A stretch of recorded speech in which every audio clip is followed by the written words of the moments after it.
नमस्कार साथियों, आपका हमारे चैनल में स्वागत है। आज हम आपके लिए लाए हैं चातुर्मास कथा। इस कहानी में हम जानेंगे कि आखिर 4 महीने योग निद्रा में क्यों जाते हैं भगवान विष्णु। तो साथियों, इस कथा को शुरू करने से पहले मेरा आप सभी से निवेदन है कि कृपया हमारे चैनल को सब्सक्राइब जरूर कर ले। तो चलिए शुरू करते हैं आज की कहानी। श्री विष्णु के पास इस संसार के पालन का जिम्मा है और वो अपनी माया के माध्यम से इस संसार का संचालन करते हैं। लेकिन 4 महीने के लिए श्री विष्णु योग निद्रा में चले जाते हैं। तो जैसा कि हम जानते हैं कि सनातन धर्म में भगवान विष्णु को समस्त देवताओं का स्वामी माना गया है। देवासुर संग्राम में भी स्वयं भगवान विष्णु देवताओं की सहायता करते हैं, ऐसा पुराणों में उल्लेख है। भागवत पुराण के अनुसार जितने भी दिव्य संत, साधु, मुनि इस धरती पर जन्म लेते हैं वो सब विष्णु के अवतार हैं। राम, कृष्ण, परशुराम ये सब भी विष्णु के ही अवतार कहे जाते हैं। श्री विष्णु क्षीर सागर में निवास करते हैं और लक्ष्मी उनकी सेवा में रहती हैं।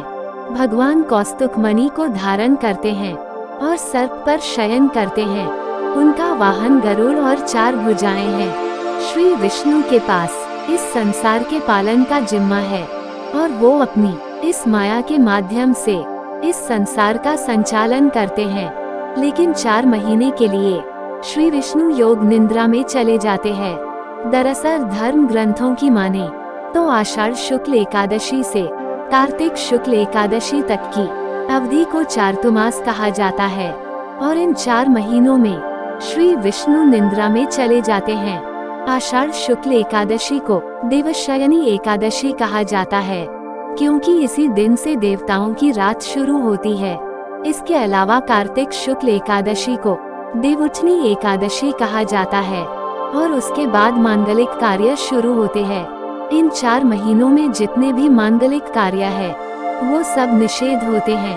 भगवान विष्णु के निद्रा में जाने के संदर्भ में 2 मत है। एक मत यह है कि वे क्षीर सागर में ही निद्रा में होते हैं और दूसरा मत यह है कि वो पाताललोक में बाली के यहाँ निवास करते हैं, जिन्हें संकर्षण विष्णु कहा जाता है। दरअसल जब विष्णु ने वामन अवतार लिया तो बाली से उन्होंने 3 पग भूमि मांगी। 2 पग में उन्होंने पूरा संसार मापकर, तीसरा पग बाली के सिर पर रखकर उसे पाताललोक भेज दिया। लेकिन वरदान के रूप में बाली ने विष्णु को ही मांग लिया। वरदान के कारण स्वयं विष्णु जब पाताल में बाली के साथ चले गए तो सभी मंगल कार्य बंद हो गए। इसके बाद खुद लक्ष्मी ने बाली को राखी बांधकर भगवान विष्णु को मुक्त करने का वचन लिया। तभी से विष्णु 4 महीने बाली के पास निवास करने लगे और उन 4 महीनों को चातुर्मास कहा जाने लगा।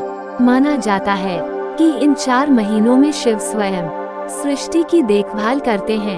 एक दूसरी कथा के अनुसार योग माया जो कि सृष्टि का संचालन करती हैं, उन्होंने श्री विष्णु से कहा कि आप मुझे भी अपने शरीर में स्थान दें। योग निद्रा भगवान विष्णु के सृष्टि संचालन में उनकी सहायता करती हैं, तो श्री विष्णु उनसे मना नहीं कर पाए।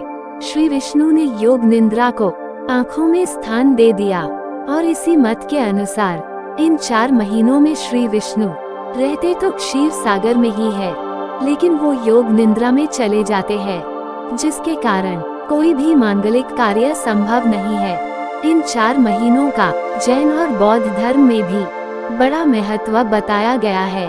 अगर आप जैन मुनियों को देखें तो वो सारा वर्ष भ्रमण करते हैं, लेकिन इन 4 महीनों में वो एक ही स्थान पर रहकर सभी नियमों का पालन करते हैं।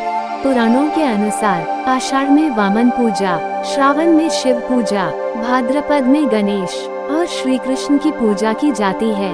इन 4 महीनों में धर्म, जप और तप का बड़ा महत्व कहा गया है।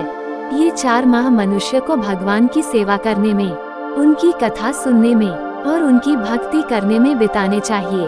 तो साथियों, इसी तरह की कहानियों को देखने के लिए कृपया हमारे चैनल को लाइक, सब्सक्राइब और शेयर जरूर करें। धन्यवाद।